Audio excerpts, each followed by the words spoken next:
Then Job replied to the Lord, I know that you can do all things. No purpose of yours can be thwarted. You asked, who is this that obscures my plans without knowledge? Surely I spoke of things I did not understand, things too wonderful for me to know. You said, listen now, and I will speak. I will question you, and you shall answer me. My ears had heard of you, but now my eyes have seen you. Therefore I despise myself and repent in dust and ashes. This is the word of the Lord. You can be seated. You can also thank Dante for making coffee this morning. Yes. What would we do without coffee on Sunday mornings? Have you ever played the game? If you got to ask God one question, what would you ask him? You ever done that one? So the internet has done that quite a bit. And these are some of them. Was it the chicken or the egg? Can we just resolve that? Is there intelligent life elsewhere in the universe? And why didn't you introduce us? Why did you make mosquitoes? Right? That's fair. Like, we just all suffer from mosquitoes. Was Bigfoot real? Some of you feel like you already have the answer. Why do we get hiccups? That just seems like it's not supposed to be a part of the programming. Did you help any sports teams win? In other words, did my prayers work? Who really shot JFK? Is that one still? Yeah. Did you laugh at our cat videos? Could you make a rock so heavy even you couldn't lift it? And what happened? Did Jesus cuss when he hit his thumb with a hammer? You figured it happened if he's fully human. Why is there no good position to read a book? I felt, Brian, I feel like you've maybe solved that one. You can ask Brian about his reading posture that he has navigated well afterwards. We could ask God a lot of questions, and while these are cute and funny, and we could have so many more of them, there's also like real questions. Why has God created a world in which suffering can exist? Why does he allow it to continue? Why is this happening to me? Is God trying to teach me something? Did they do something wrong? Essentially, how can a God who is all good and all powerful, characterized by justice and compassion, allow, let alone create, a world in which suffering is so pervasive? Wouldn't you like to know? Wouldn't I like to know? The reality is this morning is, as we've said each week, these last handful of weeks, is that there is at least three types of people here. Those that currently find themselves in some form of suffering. Those that have recently or in the near past suffered. And what's true of all of us is that we will face suffering soon. This could be physical. It could be psychological, it could be circumstantial, it could be surrogate, meaning through others that we're close to and we're around. It can be systemic, that there's actually systems in which produce and keep suffering perpetuated. And so I wonder for you this morning, how are you suffering? How have you recently suffered? And maybe if you're one who's like, man, nothing just jumps out at me right now. First, you can say, thank you, celebrate that. But what suffering are you aware of around you? Who's suffering next door? Who's suffering across the world? Because even a short list like this that starts to give some ideas definitely does not encapsulate all of suffering. I think the other thing that's important to name is that suffering is not comparative. Just because you feel like someone may be suffering more doesn't mean that you're suffering any less. Suffering is real to what we know in our own experience, and every single person, no matter what life looks like on the outside, is suffering. No matter how much wealth or how much they don't have. No matter how much their family is intact or not. No matter their race, their ethnicity. No matter their socioeconomic standing, their geographical location. No matter the education system that they went through or missed out on. Each of those can have implications to the degree in which one suffers, but the reality is that suffering transcends to every single person. One thing that binds us all together as humans is that you can guarantee to the person next to you what you have in common with them is that you have, you are, and or you will both suffer. And so what do we make of God?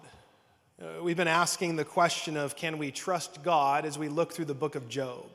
Book of Job is an Old Testament book. It's actually considered a wisdom literature, similar to the book of Ecclesiastes. And wisdom literature, it's not as common in our modern reads now. It can be hard to understand because there's a lot of imagery, there's a lot of nuance, there's a lot of words and descriptors used that is trying to draw something out more than maybe the face value of it. And as we wrap up the book of Job, 42 chapters that we've done over the last 6 weeks, definitely didn't do one by one, that is too much. But what we see is a view of God that I would question. And if you're here this morning, if you are unsure about Christianity, if you're not sure where you're at with Jesus or with God, first of all, I'm so glad you're here. This is a place in which we want to help people discover who God is, and that no matter where we're at in our faith, you could also be on the back end of that you feel like maybe this is your last chance at church. This is your last chance at, God, if you don't come through, then I think I'm done with this. And then there's everybody in between. But what we can see over and over again is very interesting in regard to who God is throughout the book of Job. We can see that he asks what Satan, which essentially just means the accuser, he asks Satan what he's up to, which very quickly in the beginning of the book you can ask, well, doesn't God know what he would be up to? But it's starting to paint a picture of the way in which a heavenly court would work. Early on, we see God wager on a man's life. He basically says to the Satan who wants to mess with Job's life, he's like, go for it. Have at it with Job. I bet he'll do fine. Does God just sit there and play wagers on people's lives? He ruins Job's life without cause, including wiping out his family. For those that have been in church for a long time, can you see why it's easy to question the Bible? Just want to remind us of that. It is confusing. It is ancient, meaning they're speaking a different language than we speak today. And then there's things like this that you're like, what in the world is going on? He ignores Job's requested pleas for explanation. It looks like he intimidates Job with the I am God and you are not speech. He tells Job about two creatures of legendary power. And he gives Job his prosperity back with no explanation or defense. Again, a plain read is like, who? God? Really? This is the God that people have worshiped for thousands of years? He's the one that's all powerful and all knowing? That he's good and gracious and compassionate? Well, it doesn't seem like it if we actually just look at how the way in which God has acted throughout the book. I really appreciate a line from John Walton. It says, it's more important to examine what the author does with the character than what the character does. It's more important to examine what the author is doing with each of the characters than what the character actually does. Meaning, if you watch a good movie, if you read a good book, if you're enthralled in a good play, There's something that the author of that is trying to draw out through the characterization of who's in that play. Job, God, Job's wife, his friends, the monsters, like all these things, an author is trying to draw something up beyond what the characters are just doing. And so it invites us, on this side of history, thousands of years later, to do a lot more work than just read it at face value. And so I'm going to try and do all of that work in about 3 minutes on behalf of all of us of what could this actually mean when we read the book of Job, and can I make sense of suffering? One of the first challenges is that we can see this extreme suffering of Job. If you remember at the beginning of the book, it actually names that he is righteous, that he is a good man, that he actually cares for the widow, the orphan, the poor. He is everything that you would want a human to be. And he has wealth, he has crop, he has a great family, he has all the things. And then instantly, overnight it seems, messenger after messenger come to tell him that his life has been completely depleted. Everything has been taken from him financially, familially, and then he's hit with sores from head to toe. And you ask, why so extreme? Because we see an extreme version of God. What if we were to see an extreme version of Job to help us flush out two extremes? Meaning, if he just lost his family, would that be enough? And many of you in the room right now could say, yes. That's plenty. Please don't do any more. If he just lost his wealth, would that be enough? Well, yeah, I don't want to lose my wealth either, but I could still got friends and family. And what if he just lost all of his assets just overnight? What if his health just instantly started to decline? And so the author is trying to give us extremes of the characters within this book to help us find the center. But I wonder right now for you, what feels extreme? Not compared to Job, not compared to others in the East right now, though I think that's a helpful thought. What about for you? What's the loss in your life that feels extreme? What are the internal pains and questions and anxieties and fears that seem overwhelming? What's the recent diagnosis that you're not sure you're going to be able to overcome? Who's the one trying to navigate the kid and you feel like you're at the end of your rope? Who did you lose recently that you still haven't recovered from? Or even in the far-off past? You see, I think it helps us ask the question of, what's the suffering that feels like too much in our own life? Because I don't know about you, when seasons like that come, I don't always know what to do with them. And the question then becomes, God, why? Why is this happening? Why is this happening to me? Why is this happening to them? This is unfair. This is unjust. This is not the way it's supposed to be. Can you stop it? Can you put an end to it? Can you find a resolve? Can you actually be God in the way that you say you are? What's fair to draw from this is that God is petty, God is unjust, and God can be manipulated. If we look at Job from a plain reading and we see the way that God operates, and I want to remind you, if you've been in church, if you've been a Christian, and you read the stories and they're just kind of, you can repeat them back. This is weird and it's hard to understand.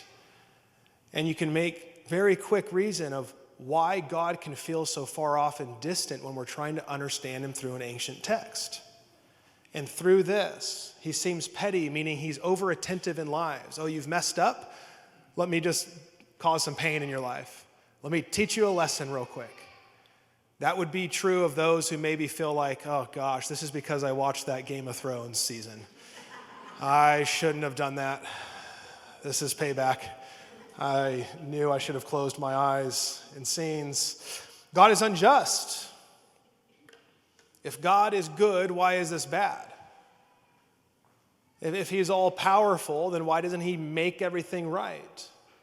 If he's all good, then why doesn't he use his power? You can start to question his ability to seek and carry out justice. Also, he can be manipulated.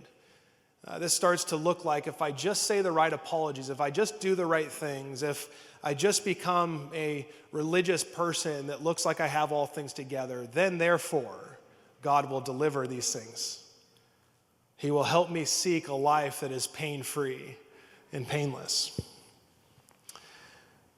But then how does Job get to this point? After all of his suffering, after all of his friends who tried to help him make sense of it, like you and I try to do when people are suffering and we say dumb things, sometimes don't talk. One of the things we learn from the book of Job is just shut your mouth and don't try to make sense of everything when people are suffering. Just be present, be kind, be available. You're not as smart as you think. I'm not as smart as I think. But Job says this after all of it, after God has met him, after God finally had the conversation with him. He says, I know you can do all things. No purpose of yours can be thwarted. You asked, who is this that obscures my plans without knowledge? Surely I spoke of things I did not understand, things too wonderful for me to know. You said, listen now and I will speak. I will question you and you shall answer me. My ears had heard of you, but now my eyes have seen you. Therefore I despise myself and repent in dust and ashes. If we can go back to the passage, the first part of the passage, there's two things I think are helpful for us as we consider suffering. Because what this book doesn't do, unfortunately, is tell us why we suffer, why people suffer, why there's suffering in the world. And that's an unfortunate ending after 6 weeks of slogging through the book of Job. It doesn't give us the answers in which we hope for. The author is not trying to give us the answers in which we hope for. The author is giving us characterizations to then help us sort through the initial question of, is Job just righteous in God's guy because he's getting blessings from God? Meaning, is he just in the faith when things are going well? Like when all things are upward and to the right and life is happy and filled with rainbows and bunnies, like that's when I'm a good Christian. That's when I have faith. That's when I can persevere through anything. It starts to ask the question, are we trusting in God just because of the things we might receive from him? And it asks you and I the question, what areas are we prone to say yes to a life with God until things hit the fan? When it doesn't make sense anymore of why I'm experiencing the things I'm experiencing, when things are outside of my control, when things aren't going the way in which they're supposed to go. What do we do with that? And Job eventually gets to the point, because for so long he's calling God out and he's basically saying, God, you're not doing the job you're supposed to be doing that I think you should be doing in the way that I think you should be doing it. Essentially, Job is playing God. I have ways in which I try to play God in my life. The way it's supposed to be, the way things are supposed to happen, who others are supposed to be, who I'm supposed to be, what we're supposed to get, what we're not supposed to get. And he's here saying, God, you are greater than I. I cannot see the expanse of the universe like you can. I cannot see everything else that is happening around this circumstance that I currently find myself in. I can't see what led to it. I can't see what's happening currently, and I cannot see beyond it. But God, you have a wisdom to you that is beyond mine. And I offer it to you. I offer myself to that wisdom to say, when I don't know, you do. And then it moves to the next piece. Listen now, and I will speak. I will question you, and you shall answer me. My ears had heard of you, but now my eyes have seen you. One of the interesting things about this conversation is hopefully what becomes helpful. When you're in the midst of suffering, whatever degree it is, that's not oftentimes the best time to work a new theology around something. Meaning we're going to respond to the suffering the way we came to it, based on the way we think. One of the most helpful things about Job is not, all right, guys, next week, let's go trust God. Let's go do these things. It's actually helping us think differently about who God is. So when we face things, when we enter into things, we can actually be different in the midst of them.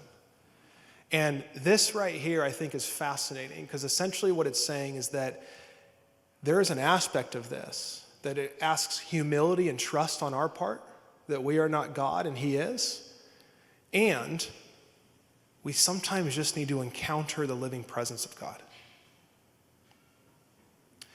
That there is a God who is real and active, has broken into this world, and has become accessible to you and I. That was the turn of my life when I could not make sense of the suffering. There was something that grabbed me one night. I don't have time for the fullness of it. Many of you have heard it.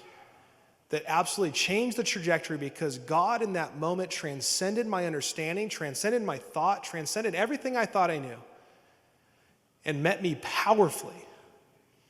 And what I felt like in that moment, that night at 2 a.m., was like a chiropractic adjustment just happened in my life. And I couldn't explain it, but what I knew is that it was true and it was right. And some of us right now need to simply open ourselves and say, God, I can't do this. I don't like this. I don't want this. And in your best words, you just say, God, can you come?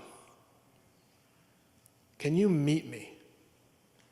Can you be the God who we know of the scriptures that says He has entered into humanity, that He is with us? He is the one who draws near to the brokenhearted. He is the one who commits to wiping away every tear one day. See, it's helpful to also look at Job through the context of all of Scripture and then in and through the life of Jesus. And the two things that we can trust in God is that I can be humble before Him, He knows more than me, and that He actually wants to encounter our life, the good and the bad. And so sometimes, I think when we hit seasons of suffering, those are the two invitations. God, this sucks. This is not the way it's supposed to be. I don't know what to do. And yet, can you help me trust you? This isn't a white knuckling, I'm going to conjure up some trust and faith and fake it till I make it. It's God, I don't even know what's happening here. And at the same time, God, can you meet me? Can you draw near with your presence and your power to bring peace and comfort and joy beyond the circumstances that I find myself in? You see, these two statements say this. These two scriptures say the point is not that God is unapproachable. It's that He is irreducible. Meaning, He is fully approachable for us as people in everything that is good and everything that is hard. What He's not, though, is irreducible to who I think He is. Someone recently I was in a conversation with had said, well, the Lord gives and He takes away, and that's the only way I can make sense of it, so it must be true. And I said, well, that was really early on in the book of Job, and I think the theology expands from there. I don't think He's sitting there just playing, I'm okay, give, take, I'm going to do this and this. Again, he's not over-functioning in lives. There's an aspect in which He has His hand in things, absolutely. But when they said that second part of, that's the only way I can understand it, so it must be true. That's me reducing God to my own understanding. Oh, what a travesty. To me, to make sense of all things needs to fit in my head. I tried to make grades throughout school to play sports. You don't want my full understanding running the world. In other words, guys, I'm not that smart. What a travesty to navigate life based on my own understanding, my own thought process, my own experience.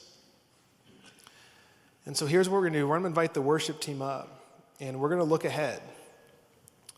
Because I think there's a couple things it invites us to, and one of those is going to be a pause for us to invite God just to meet us exactly where you're at. But there's a few things I think helping us to embrace suffering is the way forward. And there's a few things in this.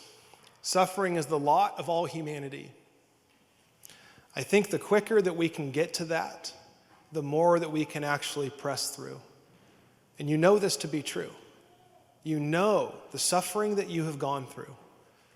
While yes, you would rather not have it, you sit here today formed in the way you are because of the suffering you've experienced.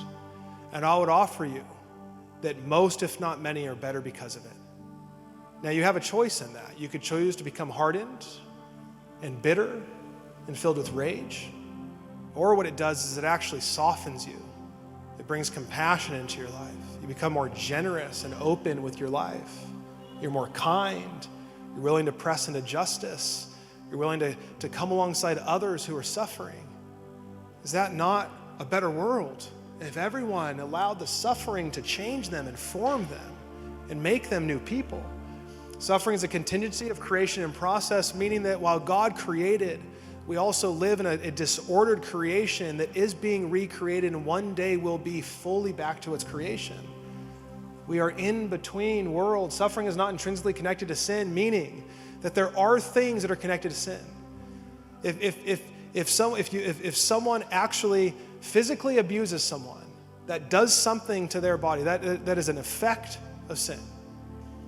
There are things that we could do. If you drink enough alcohol, you could get cirrhosis of the liver. There's effects to things, but it doesn't mean that when sin happens, that now the effect is suffering. God is not just sitting there punitively punishing people for our missteps and our separation. Suffering can provide an opportunity to deepen our faith, I just mentioned, and suffering invites us into Christ's suffering. We say here that we want to practice the ways of Jesus and invite others on the journey.